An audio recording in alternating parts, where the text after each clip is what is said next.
Hola, buenas tardes a todos y a todas. Estamos acá con los compañeros en la actividad organizada de la Secretaría de Capacitación Provincial sobre Inteligencia Artificial en el Poder Judicial. Este es el segundo encuentro.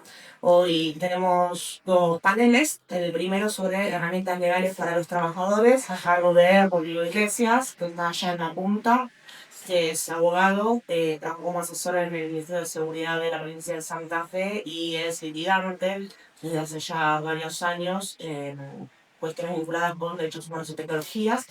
Y el panel 2, sistemas generativos y decisiones, de dónde venimos hacia dónde vamos, con Enrique Chaparro, que es matemático especialista en seguridad de la información y miembro de la Fundación Vía Libre.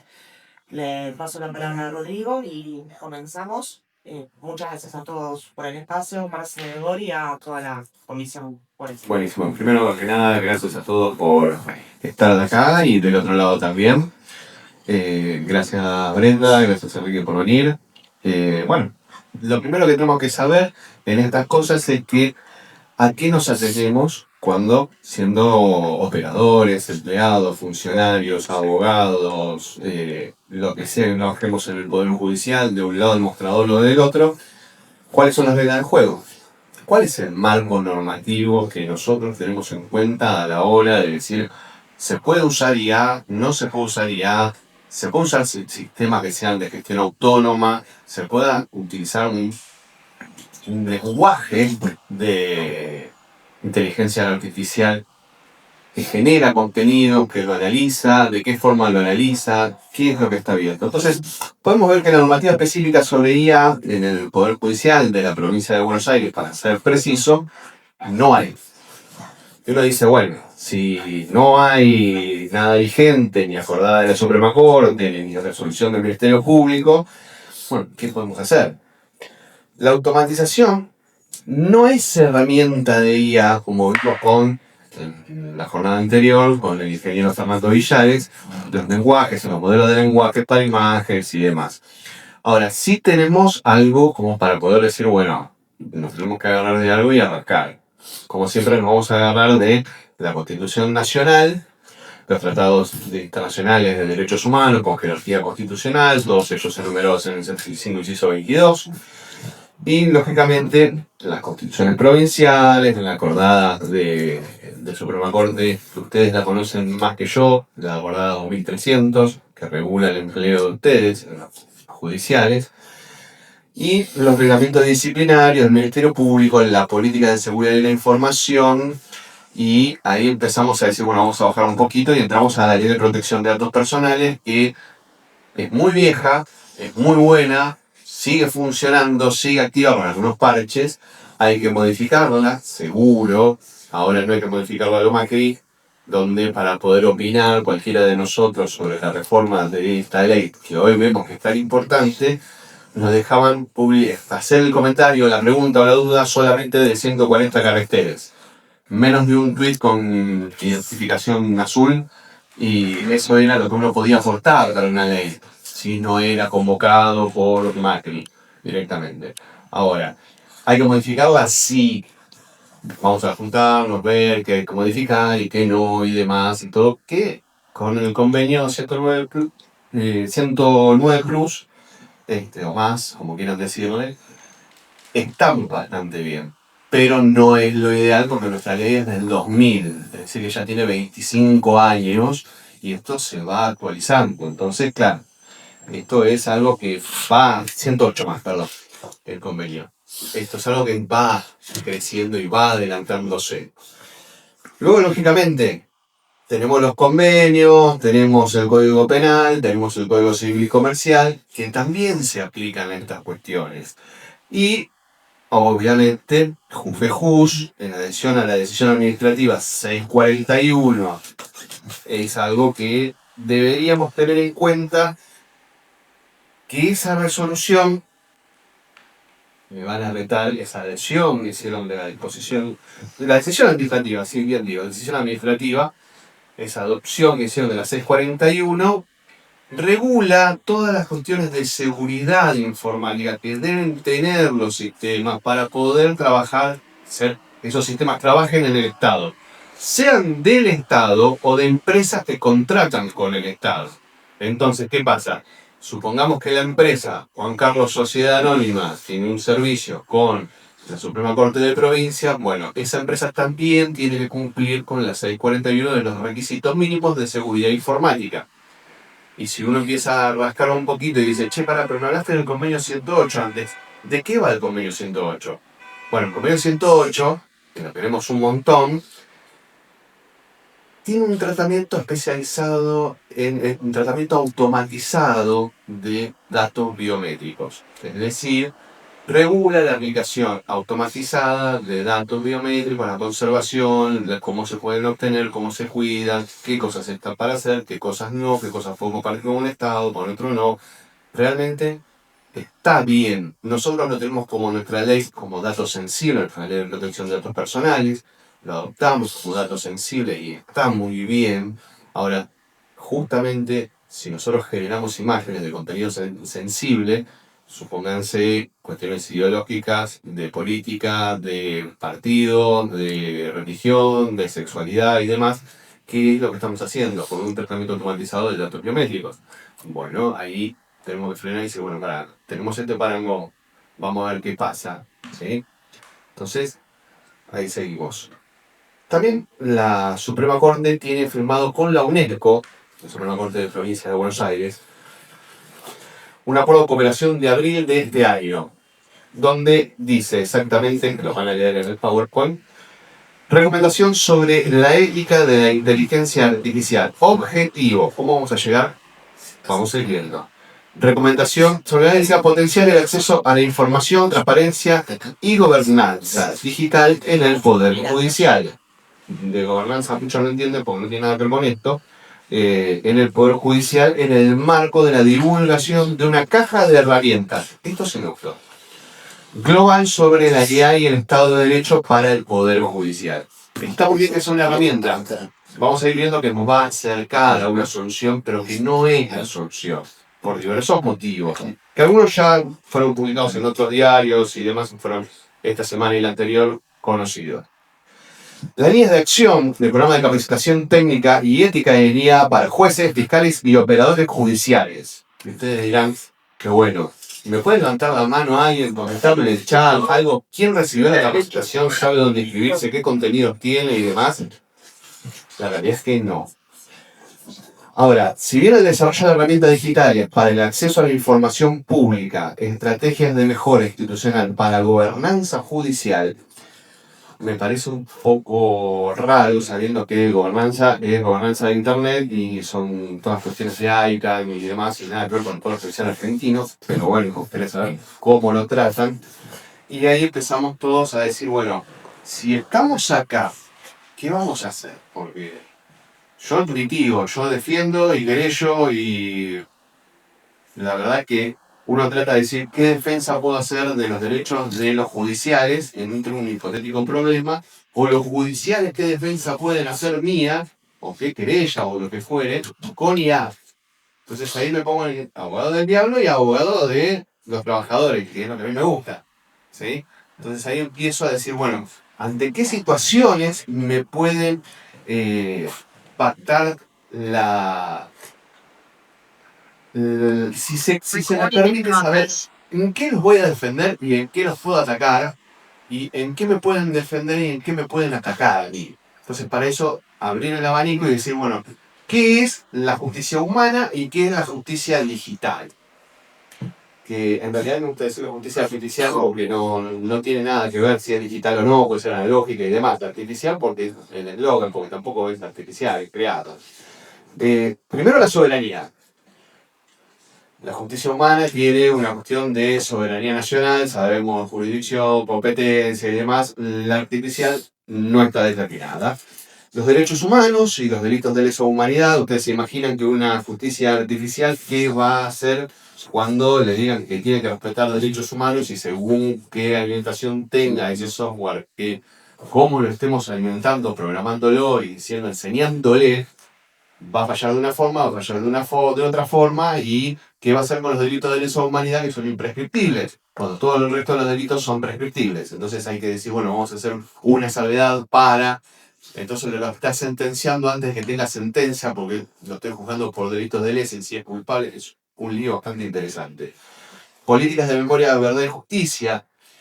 ¿Cómo le enseño yo a una inteligencia artificial que sin justicia no hay memoria y mucho menos hay verdad?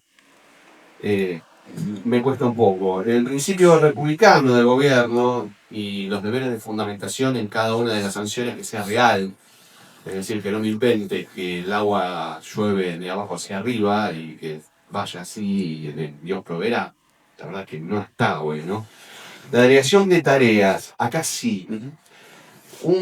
Supongamos, un empleado no hace sentencias, un secretario no hace sentencias, sentencias hace el juez. Entonces, si las hace el juez, ¿quién las hace? ¿El juez artificial o el juez humano? Y la verdad que uno puede decir, no, las hace el juez humano. Y si las hace el juez artificial, bueno, ahí tengo otro problema que está el 18 de la Constitución, que no sabe el debido proceso que tiene que tener un juez y natural. Como estamos viendo hasta ahora, de juez tiene muy poco y de natural tiene mucho menos.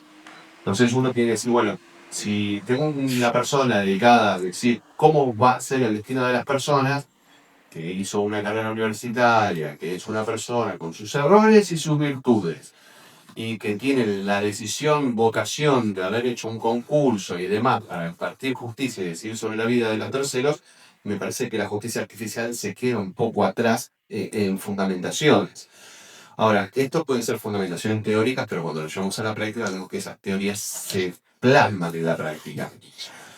Obviamente, nosotros estamos cayendo en una privatización de la justicia argentina y lo van a ver ustedes judiciales que hace muchos años había un montón de empleados más por fuero, por juzgado, por de todo, y hoy se necesitan muchísimos más empleados que antes, porque las funciones judiciales son otras. Y yo muchas veces escucho cuestiones, y me voy a adelantar un cachito, cuestiones de la desconexión.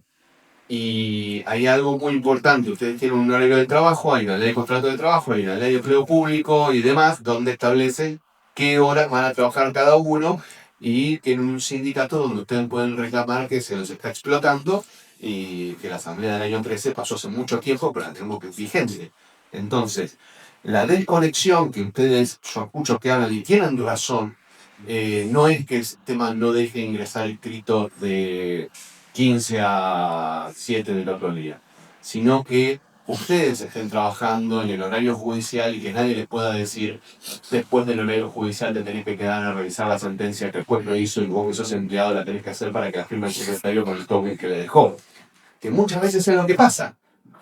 Eso está mal y lo sabemos todos. Ahora, ahí entramos nosotros, abogados defensores, a decir, bueno, mirá, ¿cómo puede ser que firmaste una declaración? Supongamos un corra civita, cualquier cosa, no importa que sea sentencia o no. A las 5:30 de la tarde, si el juez no estaba y está la firma del juez, y el juez está en el canal amigo de la televisión dando una entrevista. Entonces, ahí es donde uno tiene que decir, bueno, estas herramientas de inteligencia artificial también son herramientas justo como la firma digital y el derecho a exposición que tienen los trabajadores. Ahora, yo no puedo patalear del otro lado, que recibo la corresevista a las 5:15 de la tarde, diciendo, che, pero el juez está allá y no, en canal amigo de televisión dando la nota y no tengo forma de decir, che, esto no lo firmó, pero poner la firma digital. Y encima está por sentenciar el expediente, quiero que salga de una forma o de la otra. Entonces, hay distintos medios de decir, bueno, vamos a ejercer un poquito de presión para que esto no pase. Ahora, supongamos que esto lo va a hacer la inteligencia artificial. Si toma el decisorio, la justicia artificial, o la inteligencia artificial, como ustedes quieran llamarle, o un sistema automático, que es lo mismo que decir, bueno, voy a programar un mail para que salga a las 5 de la mañana. La cuestión es que la decisión la toma alguien que nosotros no tenemos ni siquiera el control de saber qué hacer. Entonces ahí tenemos otro problema y además del 18 tenemos problemas laborales y ya vamos a ver que hay más problemas constitucionales y los sesgos y demás. Esto es lo que viene ahora. Justamente los sesgos. La reproducción de desigualdades, estereotipos, problemas de interpretación de la ley. A ver, ustedes conocen lisa y llanamente YALAB, que es el famoso inteligencia artificial que nos va a solucionar la vida a todos, no es inteligencia artificial, lo hace una empresa que no está de acuerdo a la 641, por lo tanto en provincia de Buenos Aires no puede funcionar, porque si no, lo que contratan tienen mal desempeño de funcionario público, un sumario, se van a su casa y no tienen más trabajo. Ahora tenemos el otro problema, poco nos deja ver el código, cómo funciona, qué es lo que hace, qué es lo que realiza, cómo lo alimenta, cómo se programa y demás, porque todas las personas que hacen ese curso firman un convenio de confidencialidad cuando debería ser lo más transparente del mundo. ¿Por qué? Porque es un sistema que está amparado por la Universidad de Buenos Aires.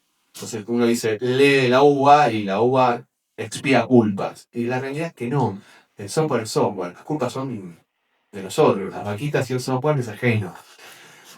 Ahora, supongamos que en esa cuestión de interpretación de la ley, uno dice, ¿y siempre se falló igual? Siempre hubo los mismos fallos, siempre hubo la misma interpretación, siempre siempre hubo divorcio, siempre las indemnizaciones se cambiaron de tal forma, siempre no. La verdad es que no, y muchas veces, lo que estudiamos en la universidad, vimos derecho, vimos que las disidencias de Fayt, las disidencias de Petraki y demás eran fundamentales porque generaban doctrina para futuros fallos. Entonces, ¿qué pasa? Tenemos el fallo Aquino, que sabemos muy bien de qué va, no hubiese existido con un sistema de inteligencia artificial, muy probablemente no hubiese existido. El más fácil es, para que ustedes me entiendan, Ekmejian contra Sofovich. Y les preguntan a un chicos del chat que tienen más de 40 años, como yo, si se acuerdan qué carajo había pasado con Ekmejian y Sofovich, y van a ver el nivel de locura. Recuerden que fue previo a la reforma constitucional. Fue un sketch humorístico en un programa de Sofovich, donde Dalmiro Sáenz decía que la Virgen María tenía buenas tetas y buen culo. Ekmejian se había arrestado de su fuero más íntimo, obviamente en un sketch humorístico, entre los dos. Hoy hubiese pasado como que grosero y nada más. La Ekmejian se sintió tocado en su fuero más íntimo y hizo una acción de amparo que no existía constitucionalmente y fue aceptado. Y como 10 años después, no fueron varios años después, Sofovich invitó a Ekmejian para darle su derecho a réplica y Ekmejian dijo, me sentí muy afectado en mis fueros íntimos con su chiste. Entonces, realmente, esas cosas que uno dice, qué bárbaro, lo estudiamos todo, pero no sabemos el hecho, no sabíamos un montón de cosas, no podría darse con una inteligencia artificial porque va programático. No es que va a inventar una doctrina, va a inventarte algo que... Te va a inventar una doctrina, te va a inventar un fallo, te va a decir algo, pero no sé si acorde a derecho, no sé si va a ser tan innovador como el Ekmejian contra Sofovich, lo mismo con el fallo FAL. Ahora, pensemos en violaciones a la privacidad de los trabajadores. Y acá ya sí me pongo ya más en abogado de los empleados judiciales y empiezo a decir, bueno, lo que les contaba del 14 bis, el respeto a la jornada laboral, el respeto a las condiciones laborales, el respeto a todos los derechos laborales que conocemos, que verdaderamente están y verdaderamente hay que hacerlos cumplir. Y el 18, como les decía recién, no es un juez y mucho menos es natural. El 19, en cuestiones de intimidad, privacidad y demás, porque si ustedes están trabajando desde su computadora, desde su casa o desde su celular y utilizan ese sistema de inteligencia artificial, ese o cualquiera, muy probablemente no sepamos a ciencia cierta si está compartiendo o no. En realidad vamos a ser los más buenos entre nosotros. Sabemos a ciencia cierta que está compartiendo elementos de toda la computadora y demás, en todo lo que ustedes ponen y todo lo que ustedes salgan y todo. Sí. La realidad es que lo usan para alimentarse en el contrato de términos y condiciones de la gran mayoría de las empresas que se dedican al desarrollo de IA. Toman todas las consultas, toman absolutamente todo y se lo van pasando tipo informe. ¿Para qué? Para aprender. ¿De quién se piensan que aprenden las inteligencias artificiales? ¿De ellos solos? No. De ellos solos y de todos nosotros. Si usamos esas inteligencias artificiales, es un simple sistema si hay alguien técnico del otro lado, me lo va a entender, un amplificador con retroalimentación. Entonces, tengo una salida, retroalimento y modifico y voy saliendo un poquito mejor el sonido y así va a salir la información que va teniendo. ¿Sí? A grandes rasgos, ¿no? Violaciones a la privacidad de las partes. Acá sí empezamos a tener una función judicial donde uno sabe que los expedientes de familia y los expedientes penales son reservados. ¿Para quién? Para todos menos las partes. Es decir, que si yo utilizo un sistema de inteligencia artificial que estoy compartiendo toda la información, deja de ser privado y ustedes ven que si deja de ser privado, ustedes son judiciales, yo también, si yo lo hago, yo el secreto de confidencialidad. Si ustedes lo hacen, ya sabemos qué pasa, cómo termina. Tenemos un problema grande, después un sumario, después te remueve, después un montón de cosas. Y voy a decir, che, loco, lo único que hice fue decirle, Juan le tiene que pagar a María tanto. Y sí, lo compartieron por IA y no correspondía. O vamos a calcular la cuantía de la pena de tal delito que cometió Juan Carlos contra María. Bueno, tenemos un problema. Estamos compartiendo información con personas ajenas al proceso judicial. Y ahí tengo un lío. ¿Cómo puedo zafar de esto? Ahora vamos a ir viendo. ¿Qué pasa con los derechos y garantías? El debido proceso. Supongan que ustedes tienen un sumario administrativo por X cosa. Y se empieza a plantear la situación de tenemos que ir a La Plata, tenemos que declarar, hacemos toda la parte administrativa y demás y todo. Agarran, lo ponen con la inteligencia artificial, en 10 minutos sale la sentencia y ustedes quedan desvinculados, echados, como ustedes quieran. ¿Sí? Bueno, ahí, si utilizan inteligencia artificial para tener una sentencia rápida en 10 minutos, esto recuerde que debería ser privado, deberíamos tener un montón de situaciones un poco más dignas y el trato digno entre humanas. Se está salteando el debido proceso porque no es una persona física, humana, con la calidad de que va a tomar el decisorio, va a analizar la situación y va a decir si continúan o no con su trabajo, si tiene una suspensión, si tiene una multa, lo van a desvincular y están utilizando un sistema que realmente no les garantiza el derecho a defensa. ¿Por qué? Porque le dan 10 minutos, le dan muy poco tiempo, probablemente ingresan las hojas y salga una resolución, puede ser suspensión a favor de 43 o cualquier otra cosa, pero algo te va a dar. Y realmente es muy conflictivo si no es legalmente válido y ustedes lo pueden saber. Y de hecho trabajamos todos en la misma cosa. Entonces, ¿a quién le reclamo? ¿Qué le reclamo? ¿Cómo le reclamo? Bueno, mira, primero el derecho a defensa, después el debido proceso, a mí me jugó una máquina en una persona. Tengo distintas formas de agarrarme para que eso no esté pasando. ¿En dónde? Que los sindicatos lo tienen que empezar a ver. Por eso, cuando me dijeron el sindicato, sí, claro, vamos. Y es una realidad. Nosotros necesitamos que los sumarios y todas las cuestiones de incumbencia del personal judicial sean tratados por personas humanas. Para redundar, suena raro, pero sí. El derecho a defensa, que recién le decía, el acceso a la información, acá es, me tiró a joven de 43, ¿de dónde lo sacaste? A ver, mostrame. Decime de dónde buscaste la cita, ¿por qué me decís una barbaridad y no estás diciendo algo coherente? Me parece que esto no era tan así, me parece que esto iba por este lado, pero no era así. Por ejemplo, si ustedes buscan mi nombre y apellido en Gemini, dice que yo coordino el Instituto de Derecho Informático del Colegio Público de Abogados de Capital Federal. Yo, en la puta vida no olvidé eso. Yo fui miembro, fui durante varios años, sí, condenar, no. Entonces vemos que tiene distintos errores. Imaginemos que esos errores dicen el señor juez Enrique Chaparro. Y todos sabemos que Enrique es Enrique. Y bueno, ahí tenemos un problema. Ahí tenemos un problema. Usurpación del título de Es ciudadano. usurpación del título de ciudadano, pero claro. Entonces tenemos distintos problemas. Pero ¿puede pasar? Sí pasa. Eso es lo peor. Sí pasa. Ahora, cuestión de privacidad e intimidad, que en cuanto al control de la prueba, tenemos causas sensibles donde, por ejemplo, y yo lo tiro siempre porque es algo de cuiden a los niños, piensen en los niños, pero pasa en todos lados.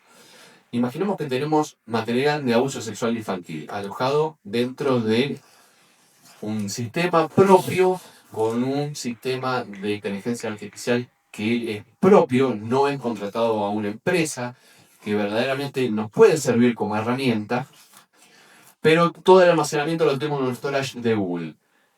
Lo más probable que pase en un drive, para que se entienda, ¿no? Como el Ministerio Público Fiscal de Cava. ¿Sí? Imaginemos que tenemos eso contenido ahí. Ahora tenemos un problema grande. Está en el extranjero ese contenido. Y está siendo compartido. Está siendo compartido por IA. Si yo tengo el sistema cerrado, pero el lector ya está afuera y me está haciendo las consultas y demás, estoy alimentando la inteligencia artificial propia, no estaría tan mal. Pero yo tengo alojado eso, por más que sea una foto que dije, che, esto me lo tengo que acordar por tal cosa, y la verdad es que estoy dejando prueba en otro país. Porque hace muchos años decíamos, cuando la novedad era la nube y demás, ¿qué es la nube? La nube es un galpón en Utah. Esa es la realidad. Son un montón de computadoras adentro de un tinglado que tienen cierta temperatura, ciertos cuidados, pero es un galpón en Utah. ¿Sí? Entonces, vamos viendo que tampoco está bueno tener un storage donde guardar las cosas afuera, sino que el sistema propio me garantiza no solo el gran tema de que no te pase como me Upload, que de un día para el otro se bajó y se perdieron un montón de documentos científicos. Entonces, tenerlo en casa es como que preserva un poco más la cosa. Eso también en cuanto al derecho a la imagen. Libertad de expresión y opinión. Ya dejamos de ver que el juez, el sentenciante, que ustedes quieran, deja de tener una opinión, dice Juan Carlos, le pegó a María, ¿cuántos años son? Y no tengo ni siquiera los fundamentos que escribir porque me larga los fundamentos, sea lo que sea, pero me larga los fundamentos. Y ya la opinión de Petraki y de Fine y demás en esas disidencias que nos enseñaban no son de ellos. Son frutos de la idea que firman ellos. ¿Sí? Son hablando de personas que están alejadas para que se entienda un poco más la cuestión. El derecho a peticionar ante las autoridades, protesta, huelga, monitorización de los trabajadores. Bueno, ahí sí estamos dentro de lo que es el derecho a desconexión. Si yo le pido a un trabajador que a las 7 de la tarde se fije tal proveído, además de no entender que como es una asamblea del año 13 y somos miembros de la OIT y demás, y es un funcionario público que sabe de derecho, nos está explotando y debería no hacerlo. Cada uno sabe los mecanismos que tiene, dentro del sindicato, pueden hacer un montón de reclamos, consultas y demás, y pueden estar diciendo, bueno, acá es donde a las 7 de la tarde yo dejé de trabajar, dejé de atenderle el teléfono, salvo que esté en turno, ¿no? Entiendo que debe haber funcionarios de turno, escuchándonos. Realmente esa desconexión y esa monitorización, como verdaderamente funciona, verdaderamente está al día. Ustedes saben que les controlan absolutamente la totalidad de los escritos que leen, de los que ven, de los que escriben, de lo que suben, de lo que comparten, de lo que diligencian y demás para sacar la bendita estadística que seguramente tendrán su reunión mensual o bimestral de cuestiones de estadística. Vamos a ver cómo le fueron a la gente de Tandil en sucesiones. ¿Cuántas sucesiones entró este año? Bueno, ¿cuántas de todo? ¿Quién hizo más cantidad de escritos en todo Tandil? Y bueno, ahí eso opera en la estadística y lo que nadie te dice es a qué hora estuvo el muchacho subiendo escritos en Tandil de sucesiones. Eso no te lo dice. Entonces ahí es un derecho para pelear y decir, che, pará, ¿es qué hora yo estoy tabuleando? Que me están volviendo loco. Aspectos vinculados con el trabajo remoto, la seguridad, la RT. Bueno, la inteligencia artificial si no tiene ART, es uno de los puntos a favor que tiene la inteligencia artificial. No se enferma, no se resfría, no tiene COVID, ningún problema. Ahorra plata para el pago de la ART, pero sí no está pensado para que sea seguro, no está diseñado para que sea seguro. Y en el cuestión del trabajo remoto, si ustedes por judicial no les entrega una notebook o equipos y hardware y software y la conexión a internet y demás, verdaderamente tenemos un problema, por no solo sus pertenencias, el pago de internet, su computadora y demás, sino que también están dando todos sus datos.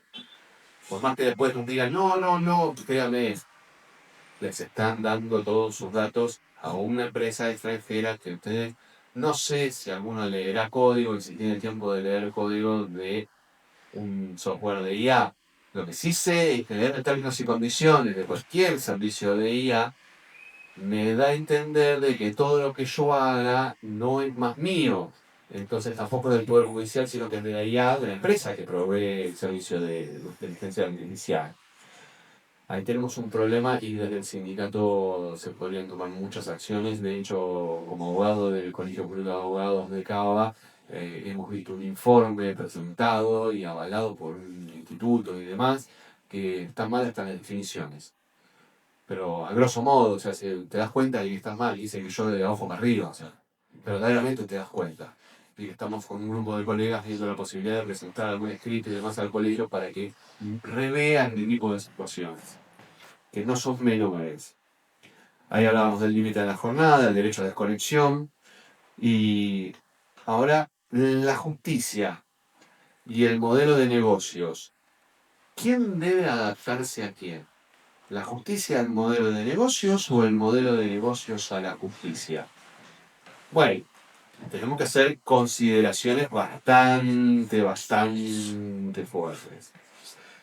A ver, vamos a ir a la otra, al otro slide, donde ven que estoy molestando mucho con el debido proceso y, como decimos los colegas, la línea de 3 al fondo en todos nuestros escritos está siempre 18, 19, 75 y inciso 22. Eso siempre se le va a sumar el artículo 8 de la Convención Americana de Derechos Humanos, porque justamente necesitamos doctrina y necesitamos leyes y necesitamos un montón de cosas que está habiendo, está generando, pero hay mucho humo, lamentablemente. Acá vamos a empezar a decir, bueno, si lo vamos a aplicar, vamos a usar esta herramienta como herramienta, que es lo que es, de una forma un poco más razonable. En cuanto a lo que yo les decía de la medida de prueba. Supongamos que la medida de prueba que uno otorga, y ustedes van a decir, doctrina del fruto del árbol envenenado en inteligencia artificial. Y bueno, sí, dirán, yo tengo un juzgado, yo también tengo matrícula federal, tengo un juzgado en Córdoba, donde me dicen que un muchacho que se llama Alan le dictan prisión domiciliaria. Me llama Alan y me dicen, che, me acaban de notificar en mi casa con patrullero y demás de que tengo prisión domiciliaria en mi casa y yo nunca estuve ni siquiera detenido. ¿Qué pasó? Bueno, el juzgado se equivocó y la prisión domiciliaria era para el otro imputado y no para Alan. Esto es real, pasó este año. Imagínense que esto pueden pasar con una medida de prueba y si yo lo paso con la IA, estoy teniendo un resultado que también es malo, es negativo. Entonces, si yo tengo un sistema de inteligencia artificial donde estoy alimentando con un enseñándole de que Alan quiere prisión domiciliaria cuando Alan nunca estuvo detenido, ni siquiera pisó una comisaría, eso también va a tener una salida. Y esa salida va a ser cuestionable y va a ser justamente fruto del árbol envenenado. Si el origen es malo, la salida irremediablemente va a ser mala. ¿Sí? Sépanlo, dicen en el barrio. ¿Mm? Ahora, el acceso al código, perdón, el uso del software. ¿Qué nos conviene? ¿El ajeno o el soberano?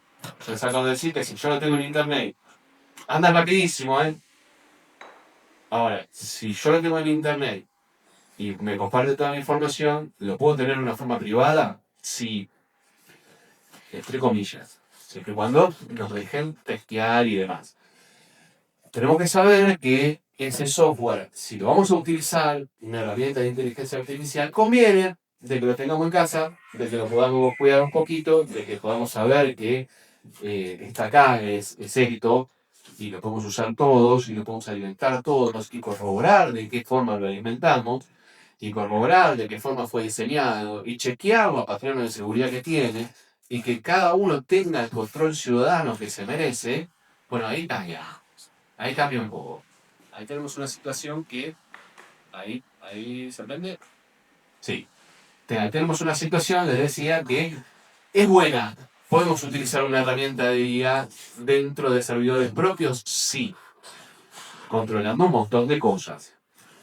No haciendo una contratación con una empresa de forma directa y sin ningún chequeo. De hecho, sería prudente, a mi entender, por una cuestión de soberanía, que lo podemos desarrollar los argentinos. Si somos argentinos, para de algo en Argentina, me parece algo correcto que los argentinos lo diseñemos a través de universidades, a través de programadores, a través de la comunidad general. ¿Lo podemos estar haciendo? Sí. ¿Es necesario contratar a una empresa? No. Ahora, sí es necesario que las herramientas sindicales empiecen a activar en esta situación y puedan controlar el software, puedan controlar qué herramientas de seguridad se están utilizando dentro de la inteligencia artificial, porque así como los trabajadores controlamos qué medidas de seguridad e higiene hay en un edificio, tenemos la capacidad legal y técnica.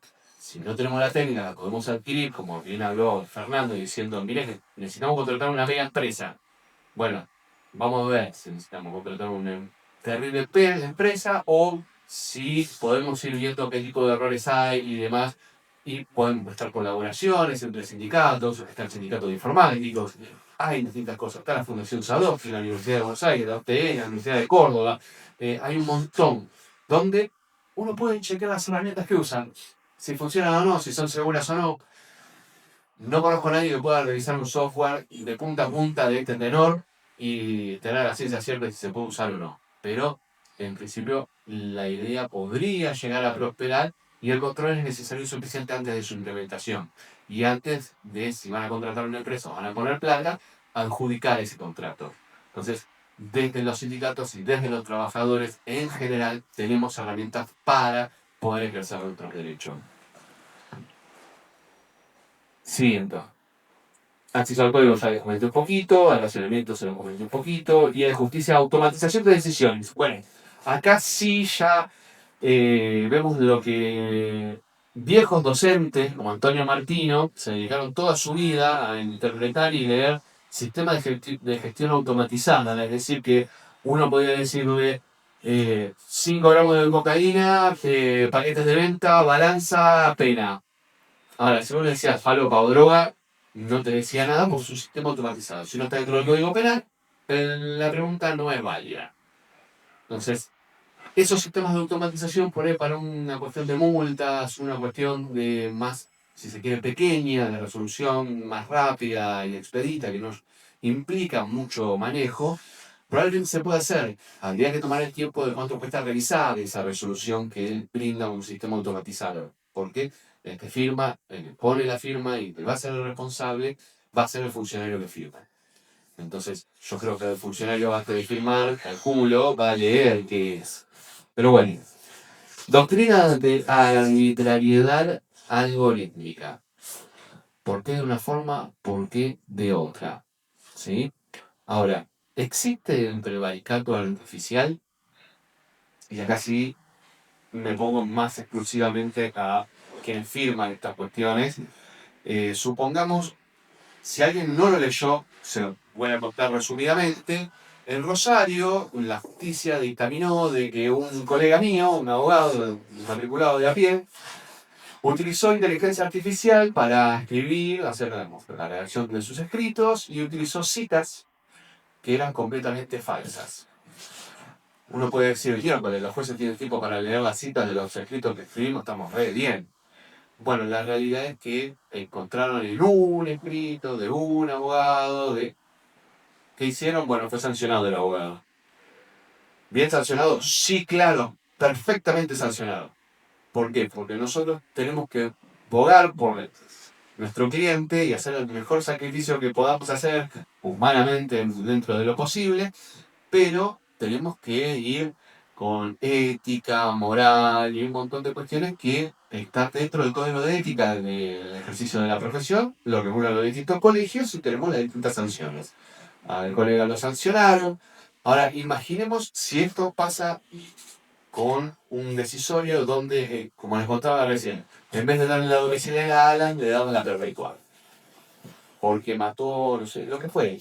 Es un pibito, no le da edad ni para hacer un delito de lesa humanidad ni nada. El que firma eso, verdaderamente cae en prevaricato. Porque está firmando algo que no tiene sustento ni base legal. Está firmando algo que no es verdad. Y entonces, ¿qué vamos a hacer cuando tengamos un funcionario, un empleado, un juez, un fiscal, un defensor que, confiado en la herramienta de inteligencia artificial que le propusieron y demás, tiene una sentencia que no se condice con los hechos y va a la cámara de la apelación y el camarista, ¿qué va a hacer? Los camaristas, ¿qué van a hacer? Y el empleado va a terminar con un sumario y el juez va a terminar con un problema por prevaricato. Entonces, ¿realmente es una herramienta que orienta? ¿Está bueno? Sí. Vamos a ver los costos y los beneficios. El costo es que podés quedar sin laburo y podés tener una causa penal interesante. ¿Sí? Eso pocas veces lo habrán escuchado de que usar inteligencia artificial te puede llevar a un prevaricato. Entonces, ojo, hay que medirla. Participación de los trabajadores, bueno, esto es lo que yo le decía, el control del software que cada uno tenemos y que realmente necesitamos que exista, necesitamos que los judiciales dentro del sindicato puedan controlar sus herramientas, puedan controlar sus matafuegos, puedan controlar su inteligencia artificial, puedan controlar sus horarios de trabajo, tienen el derecho de conexión, como lo tenemos algunos letrados, no todos, algunos trabajan por cuenta propia, como yo, otros trabajan en relación de dependencia, no lo tienen.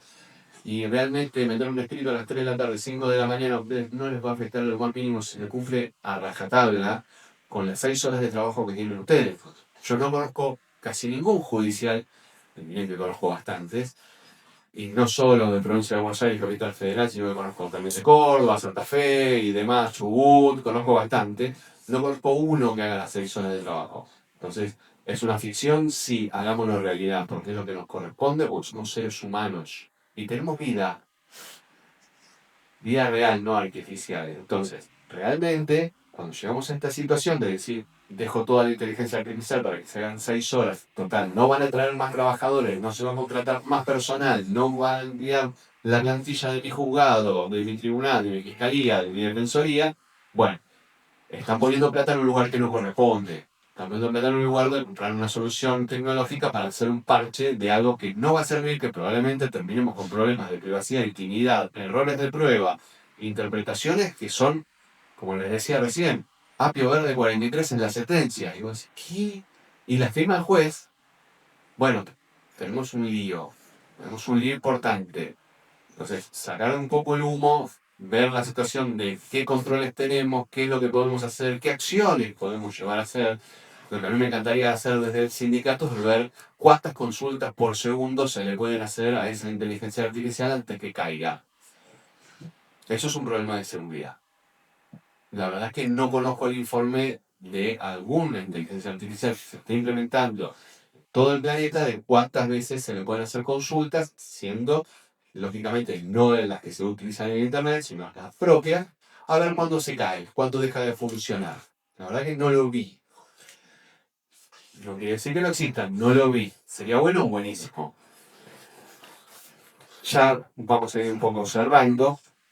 ¿Hay nuevos derechos y garantías o son los mismos, interpretados de una forma distinta? Bueno, la autodeterminación informativa y el control efectivo de los datos de la Corte Interamericana de Derechos Humanos, los miembros de la Corporación Colectivo de Abogados Adrián Restrepo versus Colombia, es una de las sentencias que nosotros tenemos que estar leyendo y diciendo, che, ¿qué pasó acá? La libertad de expresión en el conjunto de periodistas, bueno, de Adrián Restrepo, la realidad es que la opinión es válida y si ustedes no fundamentan sus escritos, sus pedidos, sus rechazos y demás, les están vulnerando las cuestiones de poder decir y hacer. Si ustedes no pueden analizar las cuestiones de cómo se manejan esas herramientas de inteligencia artificial o los términos y condiciones y demás, no están pudiendo ejercer la libertad de expresión que el sindicato tiene como garantía. ¿Es nueva? No. Derecho al anonimato, con limitaciones. Ejemplo, servicios. ¿Sí? Y acá van a entender lo que estamos llegando.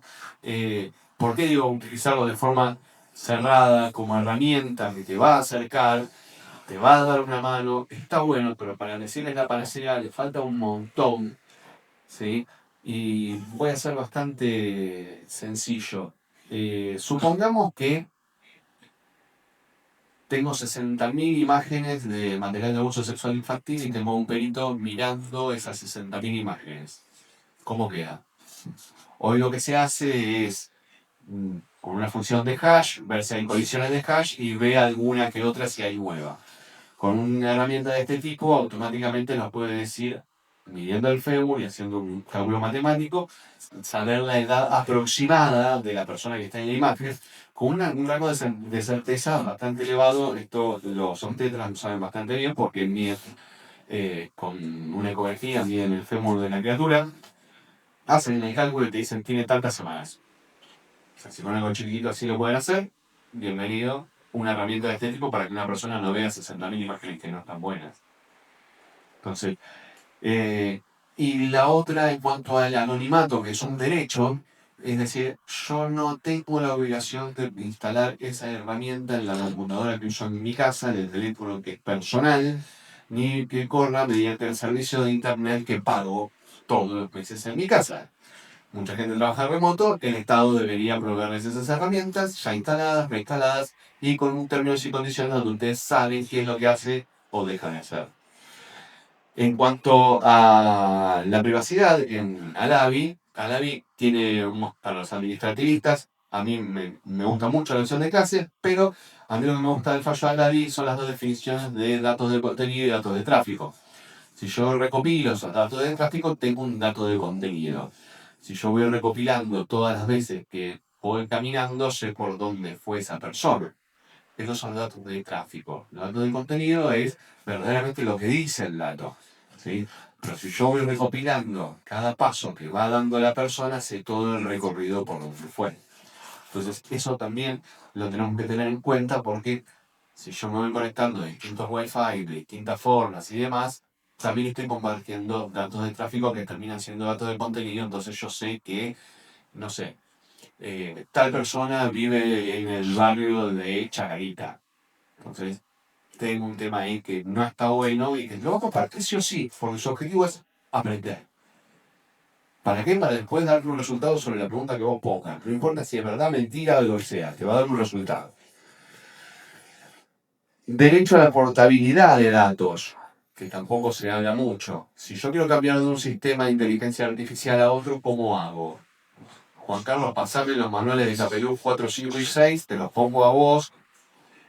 Y no, la verdad es que todavía no vemos un contrato que diga, esta información, la verdad es que esta inteligencia artificial es muy cara. La de tal empresa sale un 10% menos y me conviene económicamente. ¿Le puedo migrar a la base de datos completa sin dejar ningún rastro, sin nada? No. Tampoco dice cómo hacerlo. El derecho a la seguridad y privacidad desde el diseño en todas las instancias del proceso. La idea está buena.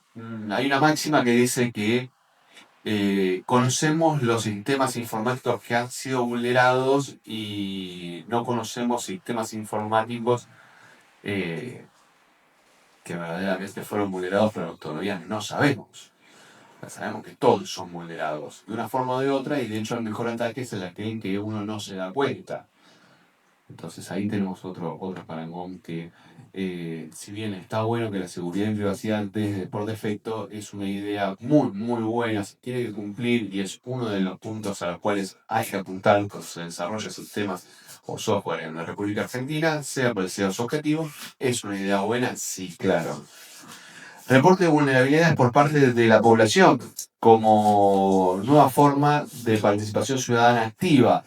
Esto parece un invento, pero por ejemplo, en países muy desarrollados en tecnologías y en cuestiones de seguridad informática como Bolivia, tienen un sistema de ranking donde vos te registrás y reportás problemas de seguridad y te hacen un ranking de quiénes son los mejores hackers o testers de seguridad informática de la nación boliviana. Y verdaderamente son muy buenos. Acá sufren procesos judiciales y uno empieza abajo a defender a esa gente. Derecho a la autodefensa, legítima defensa y los derechos propios y de terceros en entornos controlados. Bueno, el derecho a autodefensa es también llevado adelante como medida de acción que puede hacerse del sindicato, donde uno dice, bueno, ¿cómo me puedo defender de todas estas cuestiones? ¿Lo puedo romper? ¿Qué puedo hacer? Bueno, no.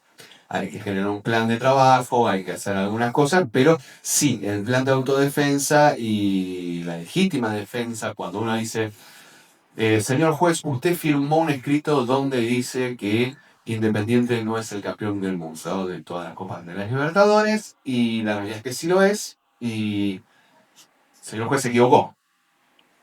¿Qué hacemos? Un prevaricato, una clara, lo pasan en la cámara, esperamos que conteste la otra parte a ver si se da cuenta. ¿Qué hacemos? Bueno, la legítima defensa de uno tiene que decir, establecer y demás, y decir, bueno, mira, ¿sabes qué? Yo contra esta sentencia tengo que tener alguna herramienta para que los funcionarios judiciales, los empleados, los jueces, los defensores y los fiscales, che, yo lo pasé por inteligencia artificial, pero ¿saben qué? Me dice que Independiente no es el campeón de América. Yo sé que es el campeón de América. Corrijo, la inteligencia artificial dice esto, ya se dio el ticket correspondiente para hacer la corrección al sector correspondiente. Nosotros acá decimos que Independiente es el campeón de América. ¿Sí? Entonces, esa salvedad tampoco está estipulada. Debería estarlo. Entonces, no es solo el sistema, son un montón de cosas que acompañan el sistema. Y en entornos controlados.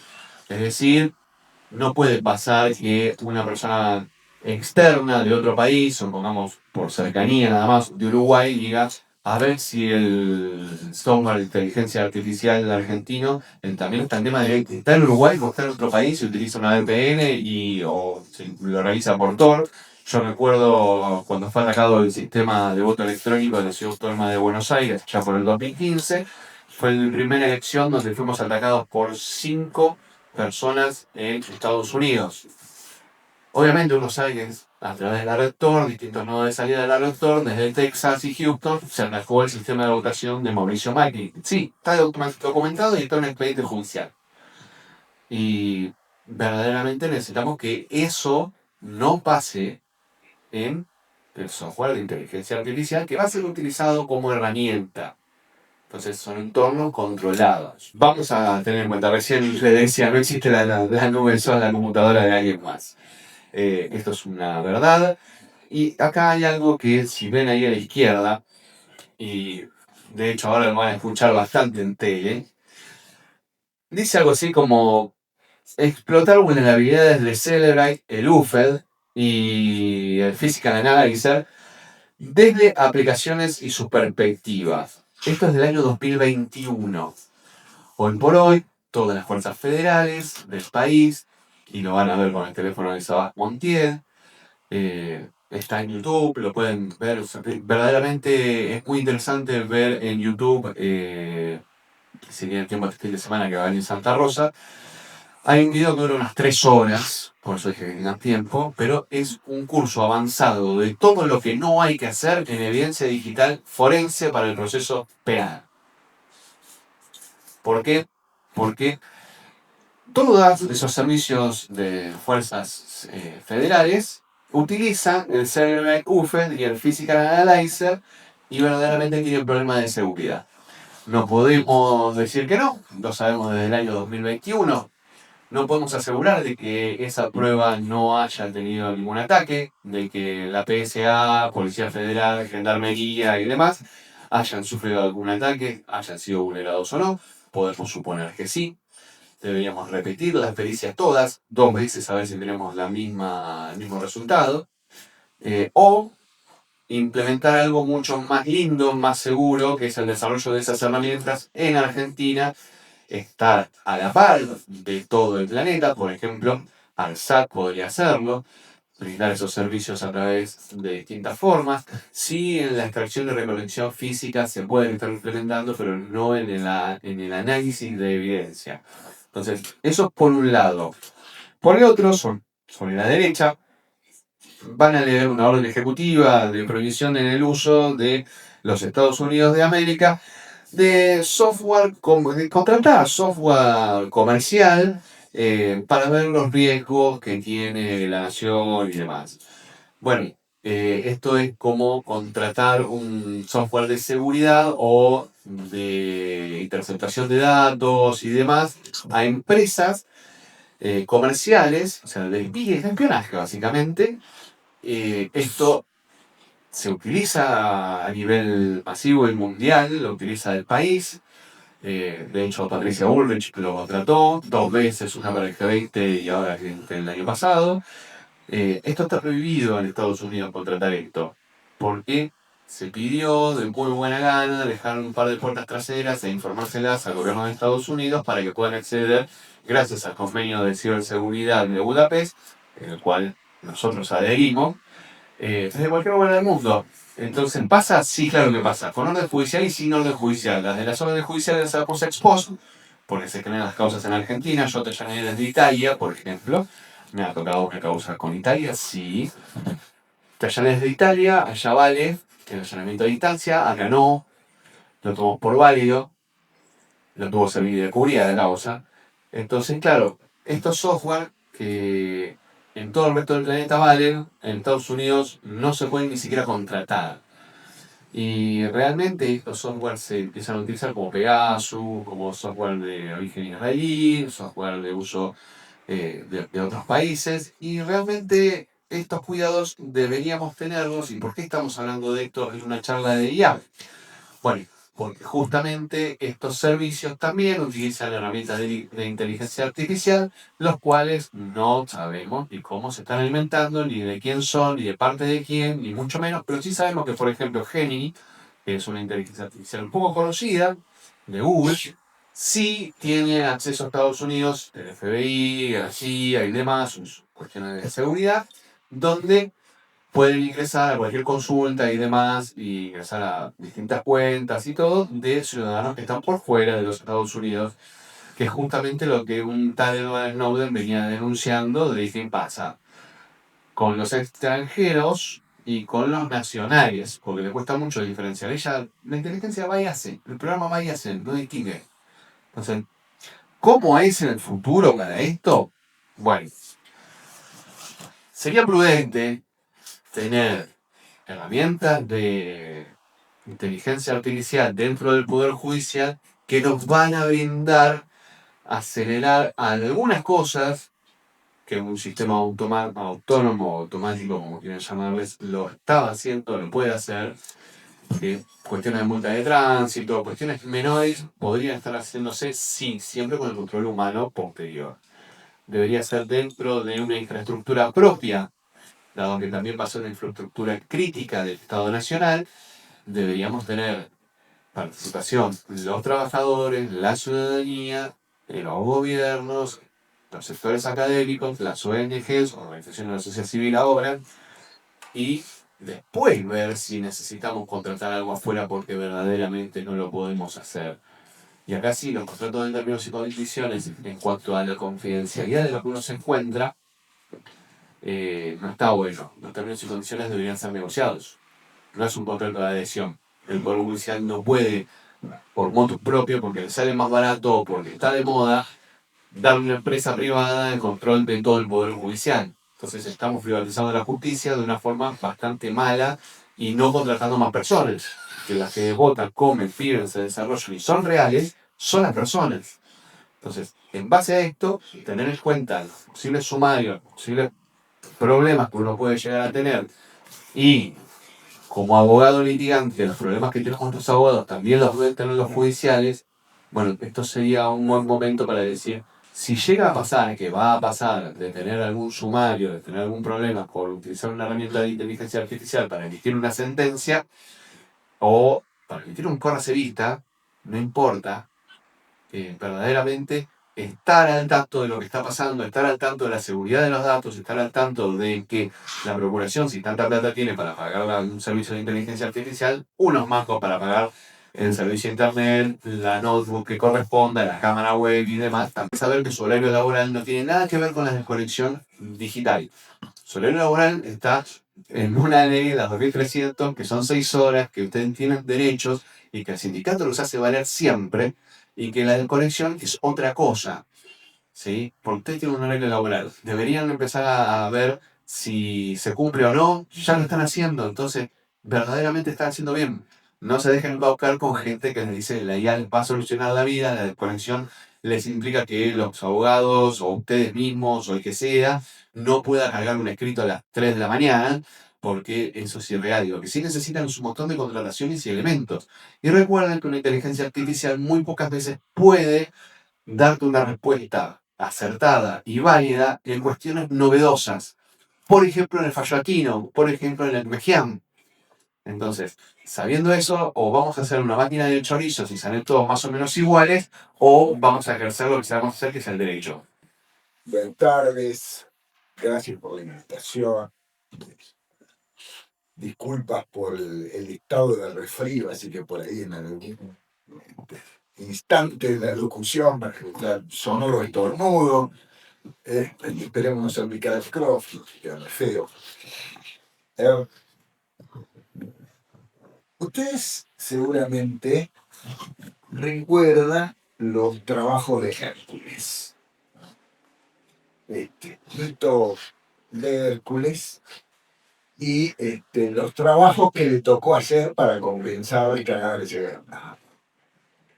Uno de los trabajos de Hércules estaba relacionado con los establos del rey Augías, que tenía unos cuantos miles de caballos. Y los caballos hacían aquello que los caballos suelen hacer, después de comer. Claro, era virtualmente imposible limpiarlos. Hércules, que era un tipo muy ingenioso, lo que hizo fue desviar un río, pasarlo por el medio de los establos y limpiarlos. Yo voy a intentar imitar modestamente parte del trabajo de Hércules. Ciertamente, ustedes recuerdan que a Hércules le encargó el trabajo de demasiados establos, no de volvernos a llenar. Así que nos limitaremos por el momento a intentar ese trabajo de vacío. Vamos a empezar por un rincón del Estado. Lo que decía uno de los, así como digamos, en el derecho cita a Julio Mayer, no se sabe nada, cita a Beccaria en el fundamento del derecho penal liberal moderno. Nosotros en nuestro oficio solemos también tener así, de figuras, y me voy a repetir citar uno, el señor Reichstra, y un genio realmente, un genio muy malhumorado, pero eso no obsta que fuese, a fin de cuentas, y Dijkstra decía una vez, preguntarse si una máquina piensa es equivalente a preguntar si un submarino nada. Las máquinas no piensan, las máquinas no razonan, las máquinas no aprenden. Esas son cosas que nosotros inventamos en procesos de antropomorfización. De hecho, muchas veces cuando programamos le hablamos al programa, así que parte culpa nuestra, cierto, pero también es una estrategia de marketing. Los sistemas generativos no alucinan. Le erran para el carajo, pero como decir le erró para el carajo, queda no es un buen argumento de venta, sino no, eso que alucinó. De hecho, a un fenómeno estadístico, que es la corrección o facto de una inferencia, le llamamos arrepentimiento. Regret. Su mismo valor para esto. El primer problema que vamos a enfrentar, vamos a intentar resolverlo mediante un pequeño ejercicio mental. Supongamos un universo paralelo donde a todos los medios de transporte les llamamos vehículos. A las bicicletas, a los autos, a los camiones, a los trenes, a las naves espaciales. Cualquier cosa que sirva para transportarse desde A hasta B es un vehículo. Entonces, en este universo paralelo, una discusión feroz es acerca de cuál es el efecto ambiental de los vehículos. Claro, lo que la gente no se da cuenta en esta discusión es que una parte de la biblioteca está hablando de las bicicletas y otra parte de la biblioteca está hablando de los camiones diésel. sale publicado en todos los medios importantes un avance fundamental en cohetería, que duplica la velocidad de los vehículos. Entonces yo voy a mi concesionario de vehículos y digo, hey, che, esto tiene que andar al doble de velocidad. Y después tenemos a los que, por supuesto, aprovechan esta confusión semántica para recaudar los requisitos. Bueno, ahora repitamos el ejercicio que reemplazamos vehículo por inteligencia artificial. La inteligencia artificial es un término de marketing. Se van a encontrar tantas definiciones de inteligencia artificial como se les ocurran. Como decía André como una vez referido a los estándares, y lo bueno de los estándares es que uno siempre tiene uno que le guste para poder elegir. Con las definiciones de inteligencia artificial pasa más o menos lo mismo. Y permítanme hacer una pequeña excursión histórica y explicarles por qué tenemos ese término. El término fue inventado por un señor que se llamó John McCarthy, un matemático, nada que ver con el McCarthy del McCarthyismo. John McCarthy y Claude Shannon habían escrito, digamos, en 1953-54, en procesos cibernéticos. McCarthy dice, bueno, acá tenemos que armar una juntada con los muchachos para ver este terreno que estamos explorando hacia dónde va. Y de ahí viene el acto fundacional de la inteligencia artificial, que es el coloquio de Dartmouth de 1956. Ahora, el problema, recuerden que estamos en plena Guerra Fría, el problema que enfrentaba McCarthy y todo lo demás era conseguir fondos de financiamiento para continuar la investigación. Y entonces habría que imaginar algún nombre atractivo para conseguir plata. Y a McCarthy se le ocurrió lo de inteligencia artificial. De ahí heredamos ese nombre. Y ese espacio absolutamente gris, tan gris que la definición de inteligencia artificial de la ley de inteligencia artificial de la Unión Europea es aplicable en la licuadora.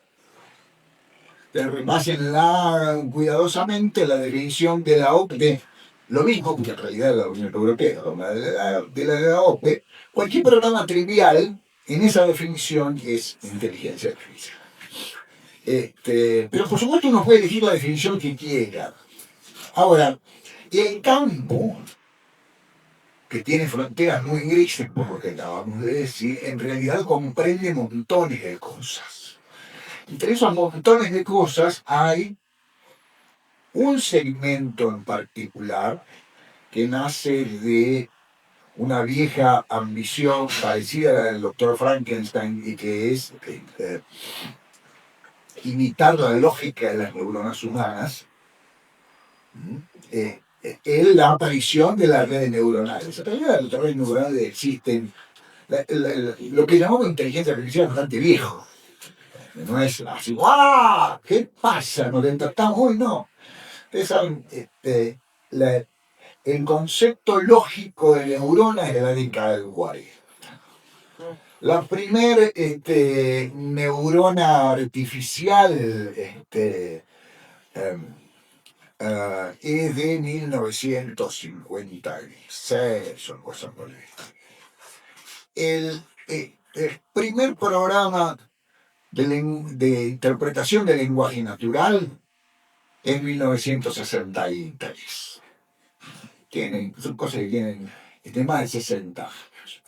Y han venido evolucionando. Para adelante, para adelante, para atrás. Como decía un cierto señor de barbita, 2 pasos adelante, un paso atrás, o al revés, no me acuerdo, el perdón Vladimirovich. La cuestión es que a partir de el comienzo de esta década, de pronto, un conjunto de herramientas en particular, que son los que llamamos grandes modelos de lenguaje, se popularizaron más o menos de la forma en que hace 30 o 35 años se popularizó el uso de las computadoras. Uno de los factores de popularización del uso de las computadoras fue la aparición de una interfaz gráfica, donde uno podía moverse sin demasiado nivel de alfabetización. Solo hacía falta reconocer el iconito y hacer clic con el mouse, ya no era necesario leer y escribir. Por supuesto, leyendo y escribiendo en la consola, en la terminal, se pueden hacer todas las mismas cosas con un mucho mayor nivel de complejidad. Pero la interfaz gráfica lo hacía mucho más fácil. Bueno, así más o menos nos ha sucedido con los grandes modelos de lenguaje. Le inventamos ciertos encapsulamientos que permiten acceder fácilmente a ellos. No es la única novedad. Hay una novedad más importante, aunque está dentro de la lógica de los sistemas, que permite hacerlos mucho más eficientes en términos del tratamiento de información, que son los transformers. No tienen nada que ver con los bichos que se transforman en camiones y los camiones que se transforman en robots, ¿no? Es una técnica en particular para hacer lo que los grandes modelos de lenguaje hacen. Entonces viene la pregunta lógica: ¿qué es lo que hacen los grandes modelos de lenguaje? Predicen la próxima palabra. Eso es todo lo que hacen. Predecir la próxima palabra de una secuencia de palabras. Y lo que uno puede... ¿Y cómo hacen para predecirla? Bueno, toman un enorme universo de palabras. Y con eso los, entre comillas, entrenamos. Les enseñamos el universo de palabras para que puedan predecir la siguiente.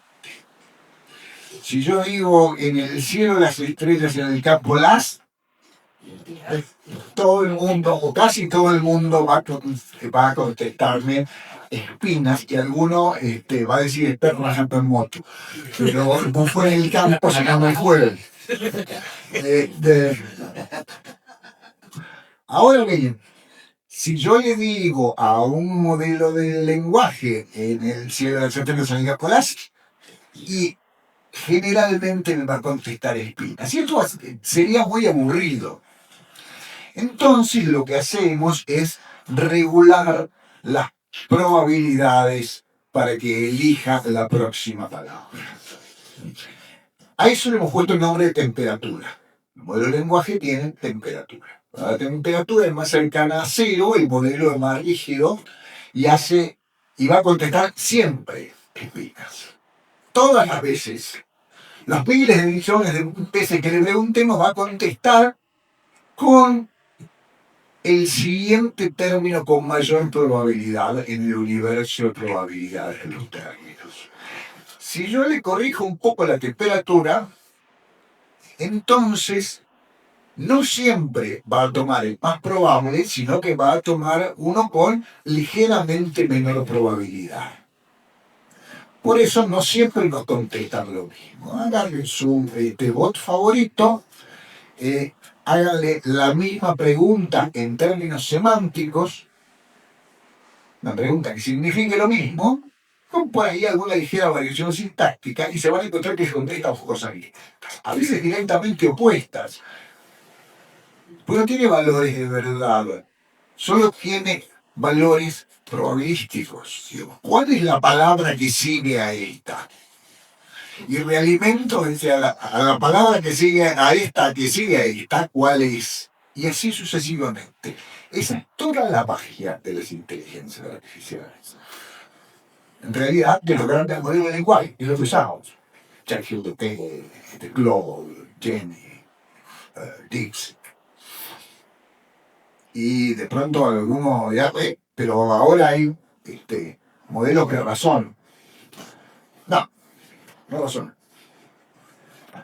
Lo que hacemos es entrenarlos en mecanismos de resolución de problemas. Le enseñamos, siempre todo eso con muchas comillas, vuelvo a la cuestión de la antropomorfización,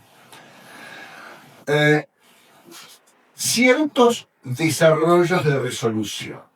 Entonces, yo le, comillas, muestro cómo resolver un teorema. Le planteo la pregunta y le doy la respuesta. Y lo voy haciendo refuerzo de entrenamiento. ¿En qué consiste el refuerzo de entrenamiento? Cuando un gran modelo de lenguaje termina de ser entrenado, puede decir cualquier cansado. La primera palabra que se le ocurra que suceda a la que acaba de generar o la que fue proporcionada en el prompt. Entonces, ¿cómo hago que sea más o menos correcto? Hago un refuerzo de entrenamiento. Una de las formas de hacer refuerzo de entrenamiento, que es la que usa OpenAI, es lo que se llama RLHF, refuerzo de entrenamiento con feedback humano. ¿Cómo se hace el feedback humano? Hay un montón de humanos que cobran $2 por día en Kenia o en Nigeria, que le hacen preguntas, esperan la respuesta y le dicen al sistema, no, esto está mal, o esto está más o menos bien. Y el sistema aprende a obtener la mejor recompensa. Una de los hechos más curiosos en este boliche es que hace un par de años, no, ni siquiera un par de años, un poco más, alguien que se dedica a investigar en este oficio de pronto encontró que en un número muy grande de artículos científicos aparecía un verbo en inglés, volvió el micrófono, a veces desaparece. Yo creo que es en realidad complicidad de los objetos inanimados. Este es un cómplice que reside en una placa de GPU en algún lugar del mundo, se está comunicando, le dice,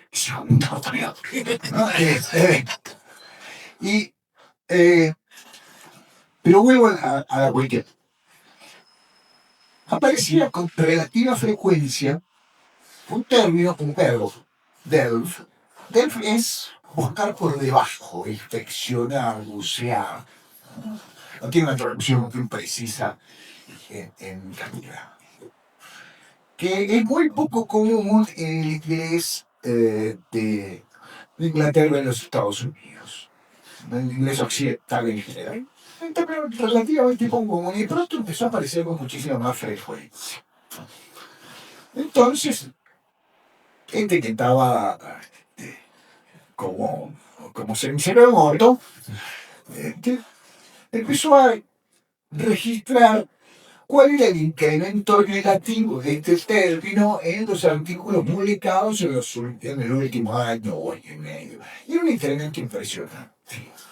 Y claro, como el sistema fue realimentado por laborante nigeriano, la frecuencia del término era considerablemente más bajita.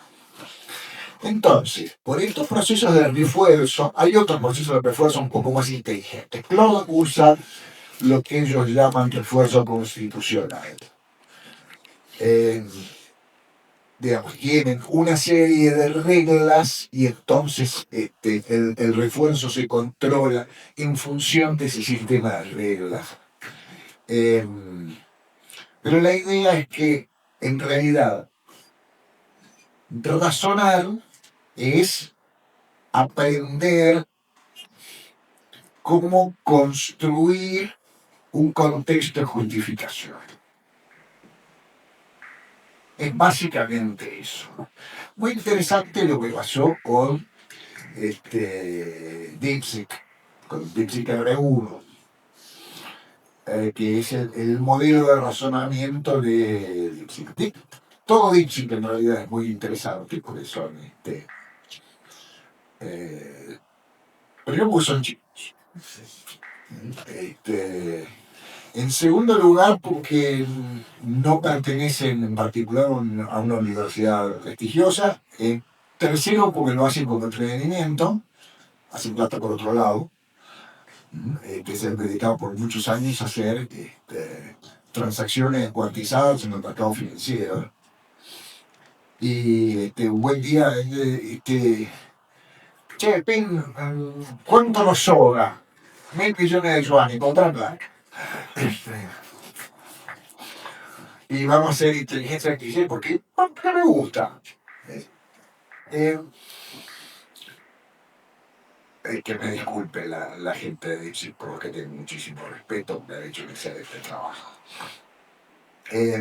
Pero lo que básicamente hicieron con R1 es adaptar un modelo anterior, el R, el modelo de razonamiento, que era en realidad mejor, pero más problemático de leer. Es decir, el modelo efectivamente seguía un proceso de justificación contextual cuando le hacías una pregunta,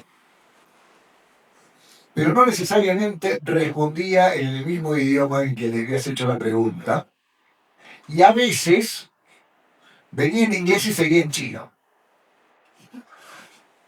Nuestra hipótesis, no lo ha llegado a la gente de UNSEC, pero nuestra hipótesis es que es relativamente más compacto razonar en chino o en cualquier lenguaje ideográfico. No se olvide que estamos hablando puramente de herramientas de lenguaje.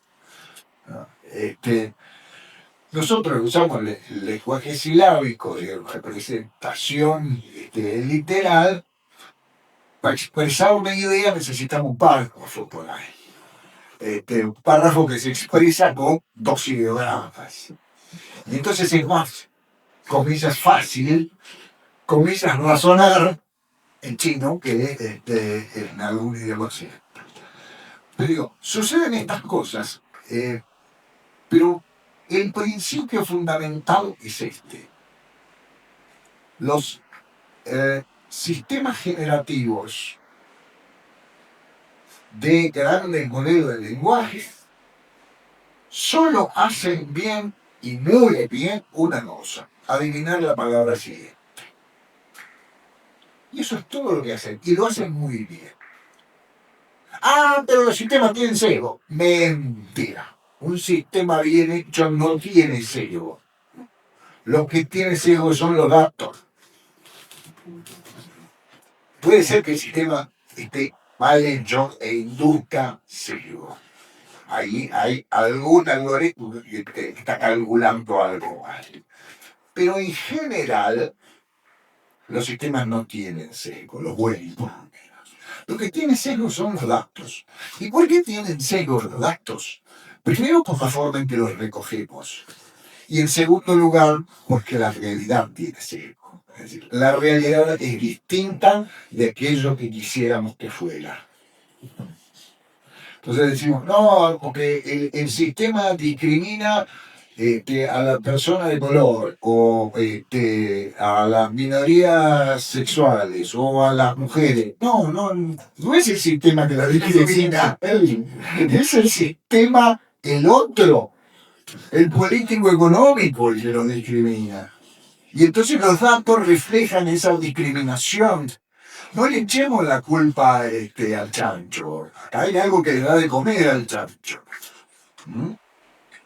Porque si no, es una excusa fabulosa.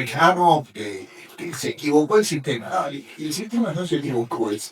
El sistema informático funciona de maravilla. Lo que funciona como el culo es el sistema económico político. Por supuesto, esta charla, como cualquier charla que se refiera a la ciencia de la información, es esencialmente política. Si quieren, podemos ahondar argumentos técnicos y puedo aburrirlos sobre cómo calcular matrices jacobianas, suponiendo que les interese el cálculo matricial. Acá hay un hincha de cómo calcular la derivada total de una matriz compleja. Eso son las jacobianas. Eso es lo que hacen internamente. Digo, ¿cuál es el mecanismo que usan para eliminar la palabra siguiente? Calculan matrices enormes. Gigantescas, ¿no? Matrices de muchísimas dimensiones. ¿Mm? Y, en cada dimensión hay una matriz bidimensional bastante poco poblada, pero enorme. Cuando ustedes ven la descripción de algún modelo que dice tiene 800.000 millones de parámetros, ¿qué son los parámetros? Los parámetros son en realidad nada más que los pesos relativos de cada vectorcito ahí adentro, que no son otra cosa que las representaciones de los términos que va a ir agregando, va a ir derivando por allí. En realidad, apelo a vuestra memoria del último año de la secundaria, si tuvieron suerte, todo lo que se hace sobre el material que se incorpora, todo lo que se hace en el aprendizaje, es calcular derivadas. ¿Y por qué se calcula derivada? Porque son las operaciones más fáciles en computación. Si recuerdan, recurren a sus antiguas memorias, especialmente lo que ya pasó en la escuela técnica, existe para calcular la derivada una cosa preciosa que se llama regla de la suma y otra cosa preciosa que se llama regla del producto. La derivada de la suma de n funciones es la suma de la derivada de las funciones individuales, el producto de lo mismo. Y eso es muy fácil para una computadora, es más fácil que dividir. Por eso sacamos derivada. Calculamos una cosa que se llama gradiente, importante. No voy a entrar en el detalle matemático, porque lo van a sacar con Lito Escobazo. Perdón, les avisé que estaba resfriado, así que estoy disculpa. Pero bien, esta máquina dicho en el sentido universal, ¿no? Artefacto que nos permite con muchísima precisión obtener un buen término siguiente. ¿De qué nos serviría en el universo de la administración de justicia? Puede servirnos para unas cuantas cosas y puede inducirnos a hacer macanas en unas cuantas otras. Hay otro pariente que también dentro de los sistemas que usan redes neuronales, que podría ser particularmente útil en la administración de justicia y que son los sistemas de visión por computadora. Tanto para pasar un texto a imágenes como la inversa, interpretar una imagen.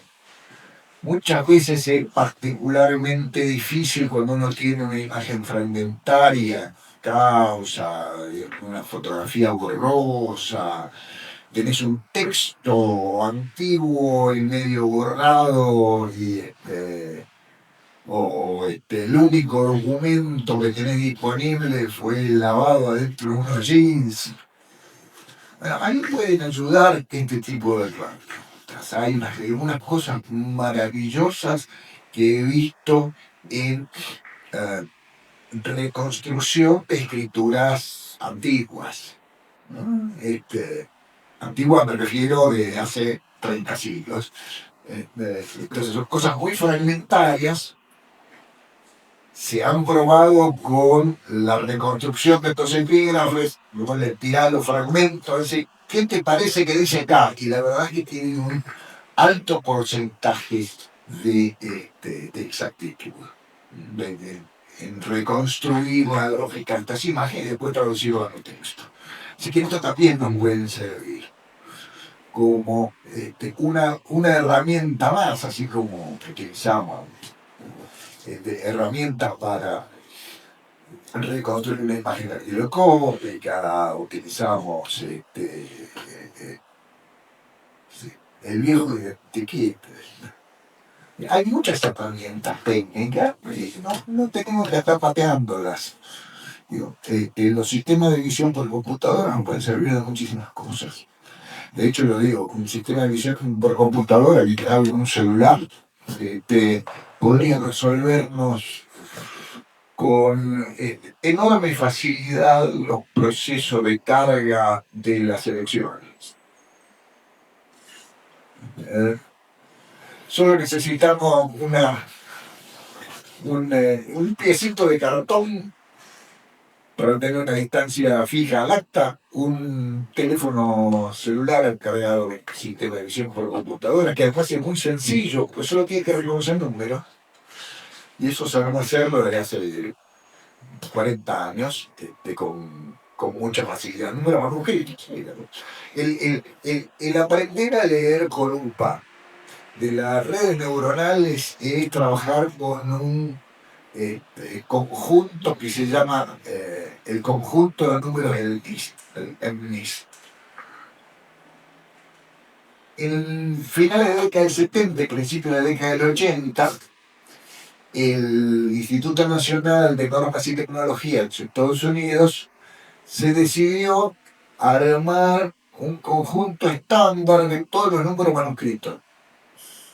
Tomó todas las declaraciones de impuestos y generó un conjunto de 100.000 caracteres que representa todos los dígitos manuscritos tal como fuera un manuscrito por millones de contribuyentes. Luego tenés una enorme variación, la forma en que haces el 2, el 7, con palito, sin palito, el 4 abierto, cerrado, el 5, con pancita, sin pancita. Y ese es nuestro aprendiendo a leer, trabajar con ese conjunto. Así que este sistema que les decía, para leer manuscritos sería bastante sencillo de hacer y económico y concentrado. Respecto a lo que pueden hacer los modelos de lenguaje, ahí hay que ser en principio cuidadoso. Hay una cosa que a mí se me ocurre que tiene una utilidad cuando menos transitoria. Puede ayudar en la transición entre el barroco judicial y la lengua que entienden los humanos. Solo hay una lengua peor que el barroco judicial y es el barroco policial. A ustedes les ha tocado alguna vez leer un acta policial, ¿no? Es aún peor que el barroco judicial y eso es mucho decir. Ahí hay alguien que trabajaba en un juzgado penal y por eso se está viendo. Alguna vez le tocó leer interrogado que fuese el cadáver y no respondiera. Sí, eso pasó en 1880 y pico, 79. Víctor que muerto no responde.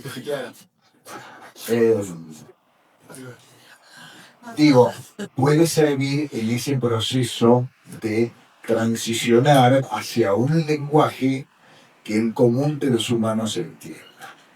Claro, va a resultar medio quilloso para algunos, puede ayudar en este proceso precisamente que nadie esté haciendo la traducción, sino un ser volátil, perfecto, etéreo como una máquina. No hay ningún humano que está traduciendo tu barroco a lenguaje ya. Lo está haciendo la máquina. Y como sabemos, las máquinas no se equivocan, ¿no? Venimos entrenando al mundo para decir las máquinas no se equivocan.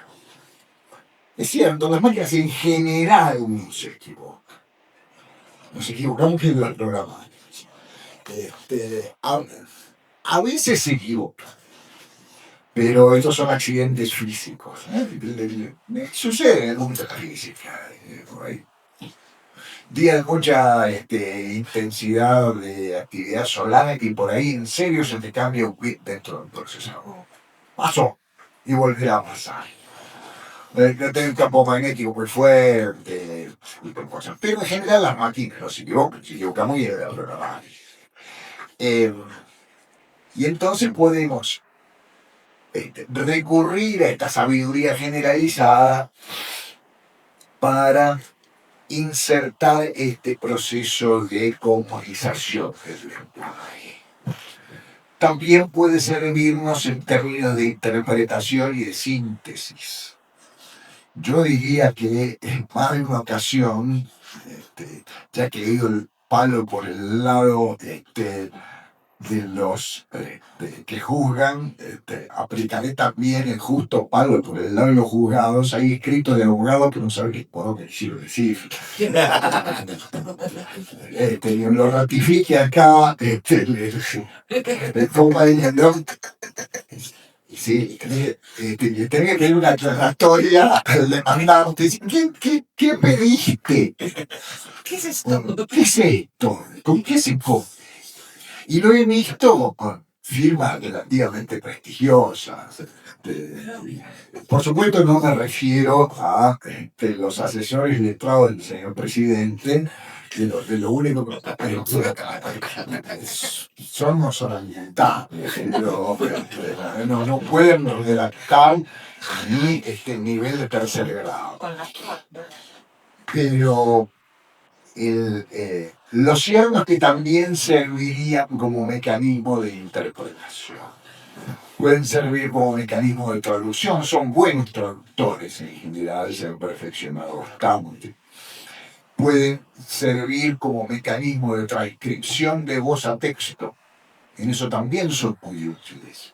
Hay que tenerles un poquito de cuidado, hacer revisión estadística para saber si efectivamente siempre tradujeron bien. Yo estoy montando en el otro teléfono un sistema de traducción de voz a texto, que está en el teléfono efectivamente, pero todavía no logré encajarlo. Tengo que corregir el programa un par de veces más para que quepa en la memoria del motor.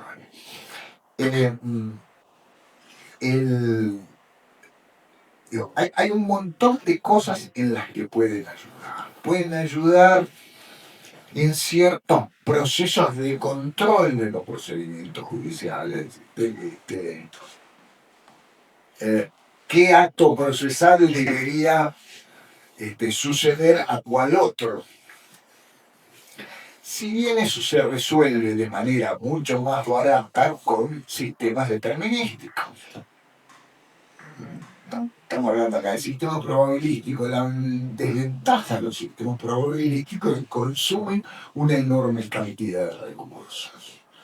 Cuando el usuario de a pie le pregunta a Google para que le resuelva una búsqueda con inteligencia artificial, gasta 10 veces más energía que haciendo la búsqueda por el viejo sistema de búsqueda.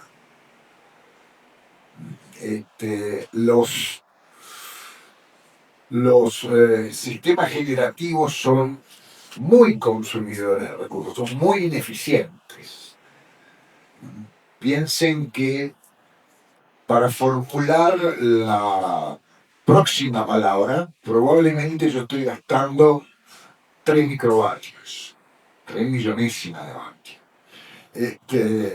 Es decir, 4 órdenes de magnitud menos que el que gastaría un sistema generativo como ChatGPT o Claude o Gemini.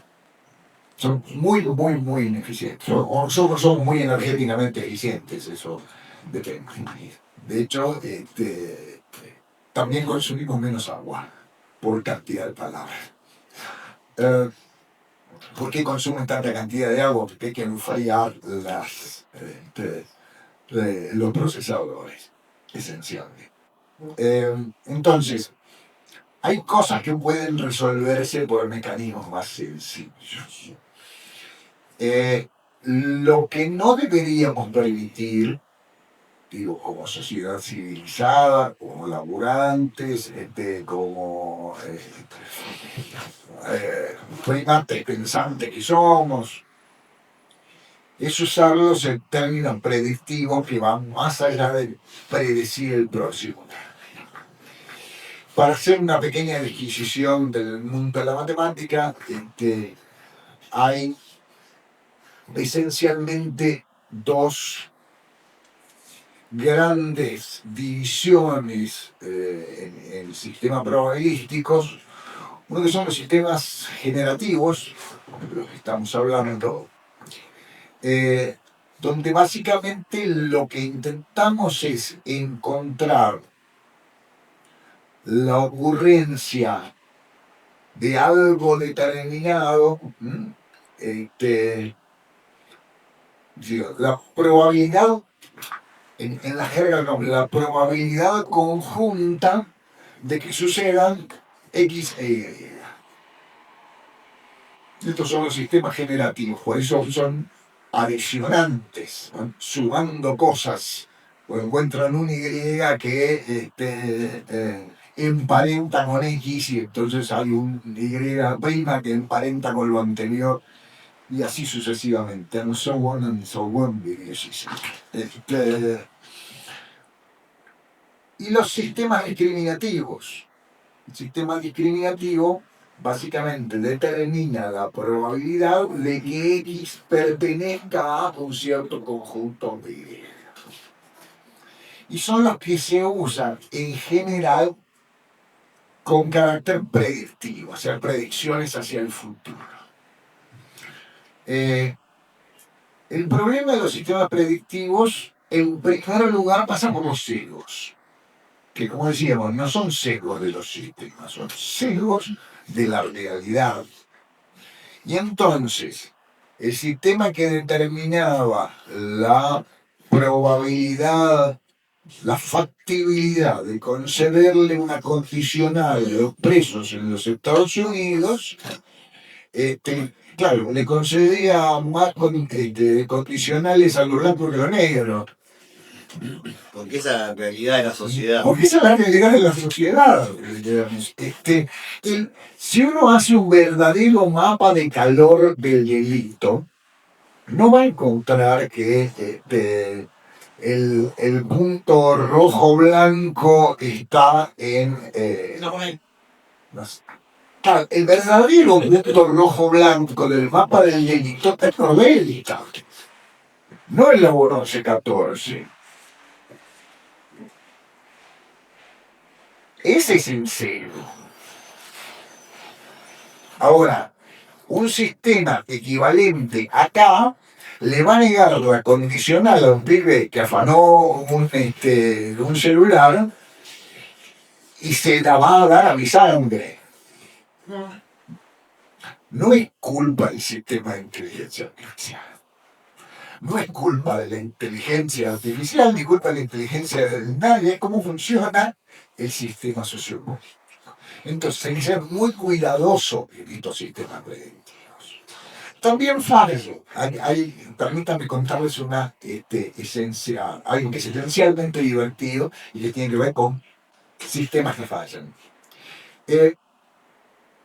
La ciudad de Toronto está junto a uno de los grandes lagos.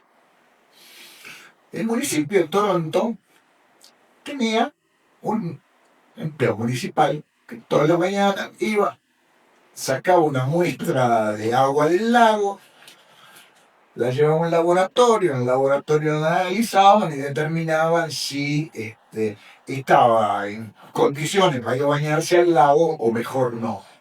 Digamos, si te metías en el lago no salías. Como somos muy modernos, cuando estaba por jubilarse, en cuestión, el gobierno de la ciudad decidió, ¿para qué vamos a mandar un empleado a tomar una muestra de agua? Ahí vamos a tener un laboratorio para analizar el agua. Ponemos un sistema de inteligencia artificial que determine si en base a toda la historia de meteorología, flujo de agua, todos los análisis que tenemos de laboratorio, si en el día en cuestión el lago está usable o pusieron el sistema en cuestión. Y son exactamente todo al revés. Pero los días que decían que el lago estaba usable, estaba contaminado como nunca, y los días que no se podía bañar en el lago, el agua estaba perfecto. Es un error del sistema, pero es muy posible que esto suceda.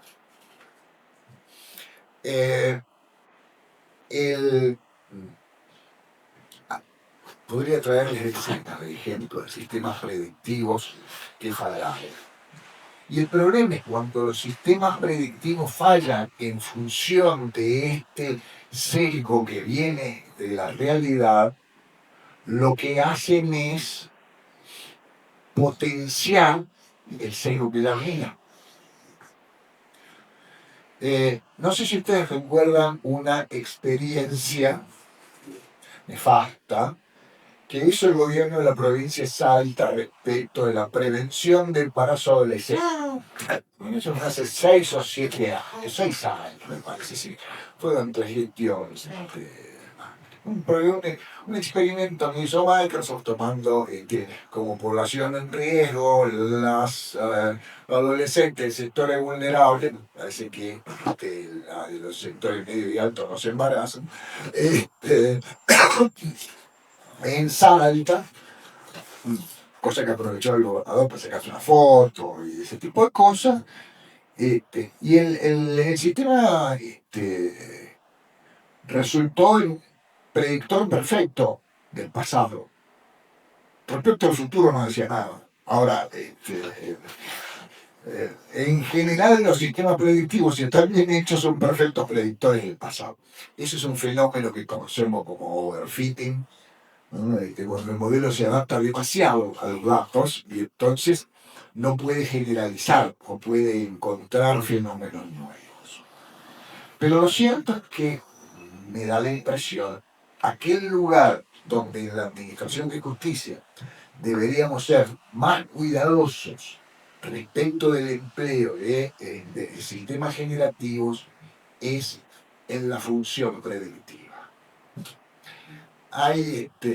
Sobre esto se viene hablando desde hace por lo menos 70 años. Yo recuerdo alguna historia de ciencia ficción que, si no me equivoco, en Clifford Science, publicada ya por 54, 55, donde habla de una computadora que en el cuento se llama The Fact, es el analizador de factores de acusación, ¿no? Y es una especie de fiscal que hace, ustedes saben que en el sistema de los Estados Unidos la fiscalía decide si perseguir o no. Venimos pensando en esto y después en el pre-crime, digamos, en evitar las condiciones para que se produzca un delito, etc. Esas son las zonas rojas. Definitivamente esas son las zonas rojas. Me parece que hay también una buena perspectiva de trabajar con sistemas generativos en la sumarización. Sería bueno si tuviésemos sumarización de toda la jurisprudencia. Tenemos que generar sumarización de los tribunales superiores y de los tribunales de segunda instancia. ¿Qué tal si pudiéramos tener sumarización de toda la jurisprudencia, de todos los instancias de todos los tribunales del país. Sería maravilloso. Y además tener después un instrumento que nos compare. Y que nos diga, bueno, ¿dónde está la diferencia? No, pero lo que pasa es que el juzgado civil, comercial y de minas de Sarmiento, como decía un amigo mío de allá, Sarmiento es un pueblo de primera, pero cuando pones segunda salís del pueblo. Un amigo, de hecho, fue juez allí en Sarmiento. Tiene una opinión distinta en primera instancia que uno sabe tal. Estas cosas nunca se nos ocurre compararlas y no tenemos los instrumentos para hacerlas, pero podemos tener estos instrumentos elaborados 24 horas para que empiecen a detectar variaciones que a veces ni siquiera nosotros podemos encontrar. Así que hay un terreno, en términos de investigación, en términos de ayudas a reemplazar tareas que bien puede hacer una máquina, vamos abajo. El problema es que le dejemos la decisión. Esta es la frontera está en la decisión. Cuando opinamos sobre la vida, la libertad o el patrimonio de las personas, seguimos en el universo de las personas. Me parece que este es el punto de inflexión. Por lo demás, si tiene que quedar como una conclusión general, no hay que pasar por el extremo de estoy tratando de encontrar algún término elegante, un término no sé, insultante para definir la ilusión tecnológica. Deslumbramiento. El deslumbramiento, muchísimas gracias, muchísimas gracias. El deslumbramiento tecnológico en realidad tiene dos factores centrales. Aquellos a quienes es fácil venderle obeliscos y aquellos que obtienen notables ganancias de la venta de obeliscos. En cualquiera de ambos casos es peligroso. Lo que pasa es que del otro lado tenemos la reacción del pánico moral, que tampoco es buena. Cuando hacemos pánico moral, lo que hacemos es tirar al bebé con el agua del baño. Hay mucho de serio y de interesante y de valioso en 70 años de investigación en inteligencia artificial, que nos pueden servir para un montón de cosas, para un montón de actividades. El problema, además, y quiero volver a un punto que siempre antagonismo, es que la inteligencia artificial nos va a quitar el trabajo. Maravilloso. ¿Sí? Extraordinario. Yo lo que quiero no es que no me quiten el trabajo, lo que quiero es que no me quiten el ingreso, que no es lo mismo. El trabajo, si pudiera laburar 24 horas por semana en lugar de 40, perfecto. Y en realidad podemos. Nuestra pelea no es una pelea contra las máquinas. Los ludistas no quemaban telares porque eran enemigos de la tecnología. Los ludistas quemaban telares porque era donde le dolían los patrones. Este cuento, ustedes saben que la propaganda de los vencedores es el editor oficial de los vencidos. Pero los ludistas no eran. Quemaban telares mecánicos porque era donde a los patrones les dolía, mucho más que pagar los sueldos a sus trabajadores. Pero digo, usemos las herramientas de negociación colectiva para la hora de decidir sobre la disminución del trabajo en términos de ponemos sistemas automatizados. Yo no tengo ningún problema en laburar en vez de 48 horas semanales, 24 horas, pero garantizar el ingreso. la diferencia que te llevas por poner un sistema automatizado, repartámosla.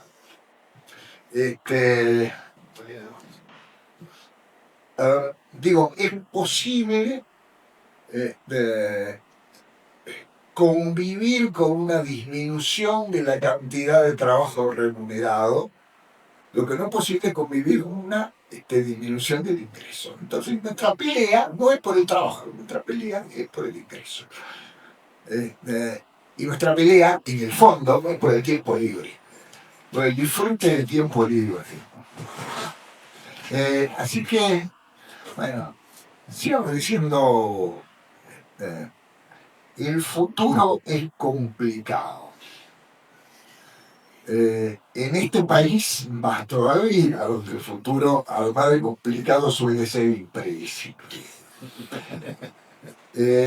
Pero sigamos pensándolo en estos términos, en términos de racionalidad, en términos de no entusiasmarnos con el último globo fantástico de la tecnología y de la ciencia avanza, que es una barbaridad, pero tampoco por pesimismo crónico en términos de decir nada sirve. Sigamos invirtiendo en términos de hacer ciencia, tecnología, inversión, y yo no suelo decir el futuro es como el café, negro y amargo, pero no es cierto, no es cierto. Que a mí me gusta a veces, especialmente en tiempos difíciles, recordar que uno de los ejercicios favoritos que hemos hecho como humanidad es imaginar el viaje en el tiempo, imaginar la máquina del tiempo. Por cierto, con lo que conocemos de física es imposible, porque tendríamos que invertir la dirección de crecimiento de la entropía. Pero imagino que sea posible. Una máquina de viajar en el tiempo. Y en realidad, somos muy tontos. Esa máquina existe. Y en realidad no es una, son dos. Una máquina de viajar al pasado, que se llama memoria, y una máquina de viajar al futuro, que se llama esperanza.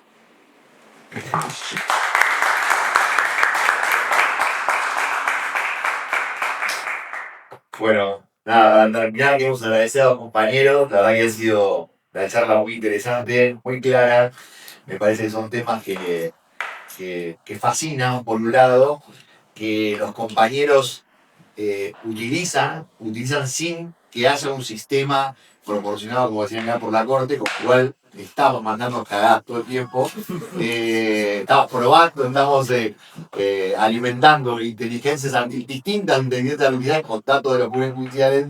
Y que bueno, esta iniciativa del sindicato viene un poco a tratar de poner eso un poquito más en claro y a defendernos, a tener claro cómo nos podemos ir defendiendo sin buscar, pudiendo resolver el laburo de una manera más rápida, más ocupados que están sobrepasados del trabajo, pero sin jugar los propuestos con nuestros derechos como trabajadores. Así que muchas gracias y seguiremos con estas iniciativas.